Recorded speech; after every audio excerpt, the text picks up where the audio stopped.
नमस्कार दोस्तों, मैं इंजीनियर मुन्ना आपको स्वागत करता हूं अपने यूट्यूब चैनल मुन्ना बाबू मिक्सिंग पर। और आज जो बताने वाला हूं, जैसा कि आप वीडियो में देख रहे हैं, यहां पे कॉलम खड़ा किया गया है। जो कॉलम खड़ा किया गया है, कॉलम का कास्टिंग भी फुटिंग में हो गया है। तो कॉलम में हम कहां पे लेप देते हैं, कितना में लेप देते हैं, इसमें रिंग कितना पर बांधते हैं, ये सारी चीज़ की जानकारी मैं इस वीडियो में देने वाला हूं। तो अगर आप हमारे चैनल पर नए हैं तो हमारे चैनल को सब्सक्राइब करें, लाइक करें और कमेंट करें।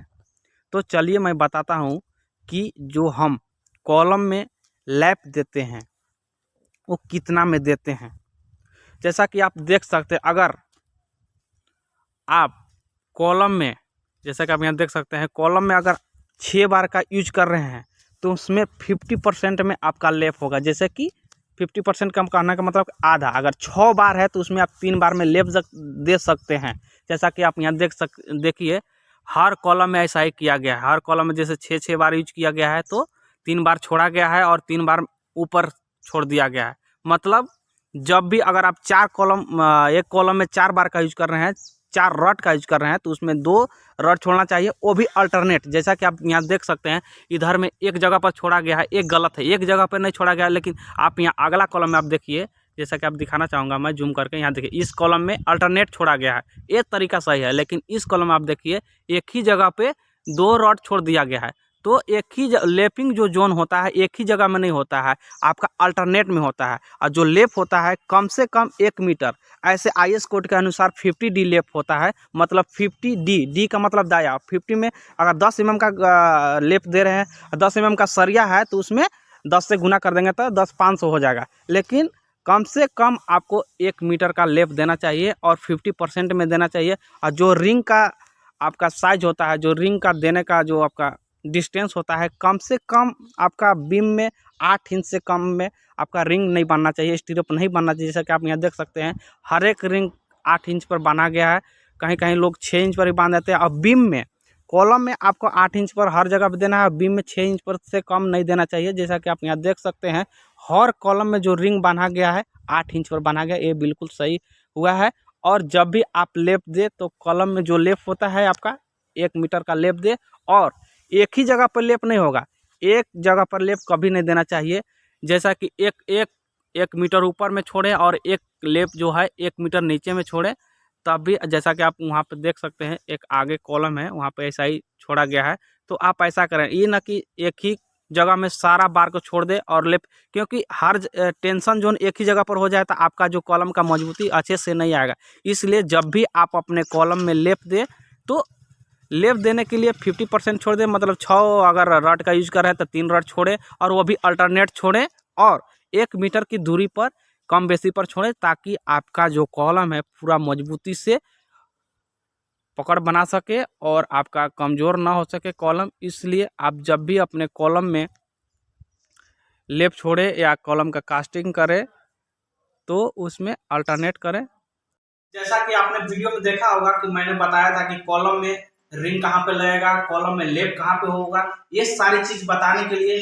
और जो कॉलम में रिंग लगता है उसका आपका साइज क्या होगा और उसमें डिस्टेंस कितना होगा, ये सारी चीज मैं आपको बताने वाला हूँ। जैसे कि आप वीडियो में देखे होंगे, तो मैं चलिए बताता हूँ। जैसा कि यहाँ पे देखिए, ये कॉलम प्ले किया गया है, इसमें छापा गया है। जैसा कि आप यहाँ देखिए, यहाँ पे ये जो है प्लिंथ बीम बनाया गया है। जैसा कि आपने वीडियो में देखा है, यहाँ पे प्लिंथ बीम है और यहाँ पे रूफ है, ये छत लेवल है। तो दोनों के बीच की जो दूरी है वो 1600 mm है, ठीक है।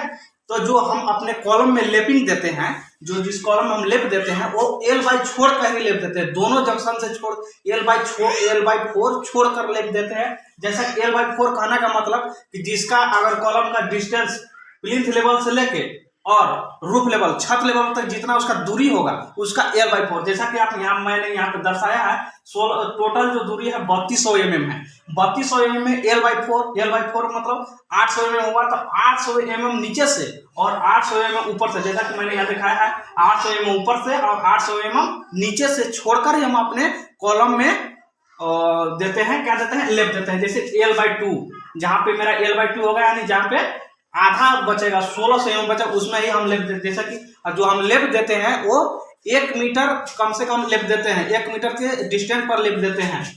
जो लेप देते हैं वो 50D देते हैं। तो जैसा कि मैंने यहाँ दिखाया है, फर्स्ट पॉइंट जैसे कि आप दिखाइए, जूम करके दिखाइए। यहाँ पे लिखे हैं कि कॉलम में जो लेपिंग कहाँ करते हैं और कितना करते हैं। तो आप दिखाइए अच्छे से जूम करके।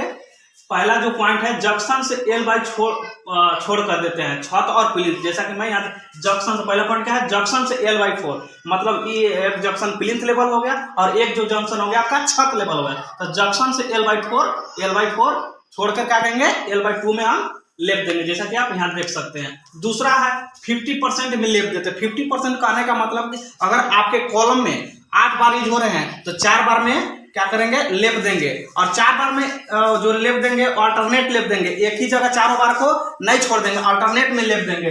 जैसा कि यहाँ पे देखा होगा है कि फर्स्ट बार में लेप नहीं है, दूसरा बार में लेप है, इसके बाद तीसरा बार में लेप नहीं है, चौथा बार में लेप है, और इसमें ऊपर अल्टरनेट करके हम लेप देते हैं, ठीक है। और यहाँ चौथा पॉइंट क्या है, अल्टरनेट लेप, मतलब पहले 4 में देंगे, इसके बाद 1 मीटर के ऊपर 4 में देंगे। एक ही जगह में सारा लेप नहीं देते हैं, उससे क्या होगा, हमारा जो कॉलम का होगा वो पूरा कमजोर हो जाएगा। इसके बाद पांचवा है, सरिया के अंदर लेप देते हैं, मतलब जैसे कि ये मान लीजिए ये सरिया हो गया, इसमें लेप देना है, तो ये बाहरी फेस हो गया, ये अंदर फेस हो गया, तो इसके हम अंदर देंगे। अगर बाहर देंगे तो उसका जो कवरिंग है, कॉलम में जो कवर देते हैं हम 40 mm का कवर देते हैं, वो कवरिंग हमारा कम हो जाएगा।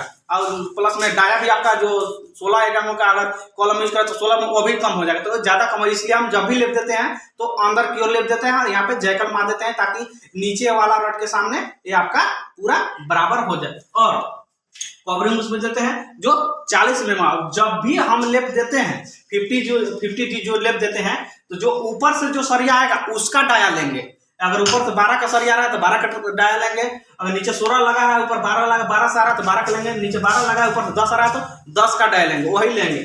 और इसके बाद रिंग का यूज, अगर 4 आप अपने कॉलम में 4 बार का यूज कर रहे हैं, 4 रड का यूज कर रहे हैं, 4 सरिया का यूज कर रहे हैं, तो उसमें 2 लेग स्टिरअप यानी 1 रिंग लगेगा। और अगर 4 से आप अधिक यूज कर रहे हैं, जैसे 6 हो गया, कहीं 6 आपका बार में भी 2 लेग स्टिरअप होता है, लेकिन अगर 8 हो गया 10 हो गया तो उसमें 2 लेग स्टिरअप, इसके बाद 4 लेग स्टिरअप। जहाँ पे 8 हो गया 10 उसमें 4 लेग स्टिरअप, 4 लेग इसलिए यूज करते हैं, उसका जो कॉलम का मजबूती है, मजबूती अच्छा से बने रहे, वो कॉलम उसका जो बार है कॉलम का बार है वो छितराए नहीं, इसलिए हम 4 लेग का स्टिरअप का यूज करते हैं। अब जब जैसे कि आप इसमें जो कॉलम है उसका वजन कैसे निकालें, वजन निकालने के लिए आप फॉर्मूला होता है D²/162, और D का मतलब होता है डाया ऑफ बार, मतलब किसी भी आपका अगर सरिया का वजन निकालना है तो ये फॉर्मूला आप लगा दीजिए, आपका सरिया का वजन निकल गया। जैसे कि D²/162, D का मतलब अगर 10 का सरिया का निकालना है तो 10 गुना 10/162 कर दीजिए। अगर 1 मीटर का निकालना है तो 1 से गुना कर दीजिए। अगर 12 में एक सरिया का जो मिनिमम लेंथ होता है, मैक्सिमम लेंथ होता है, वो 12 मीटर होता है, 12 मीटर से ज्यादा का सरिया नहीं आता है, उससे आप भाग दे देंगे तो आपका गुना भाग करेंगे सारा आ जाएगा। अब कॉलम में जो कॉलम में रिंग यूज करते हैं उसको हम टाई बोलते हैं, और जो बीम में रिंग यूज करते हैं उसको हम स्टिरअप बोलते हैं। इसी प्रकार की सारी जानकारी प्राप्त करने के लिए आप हमारे चैनल को सब्सक्राइब करें, लाइक करें और कमेंट करें, और हंसते मुस्कुराते रहें। धन्यवाद।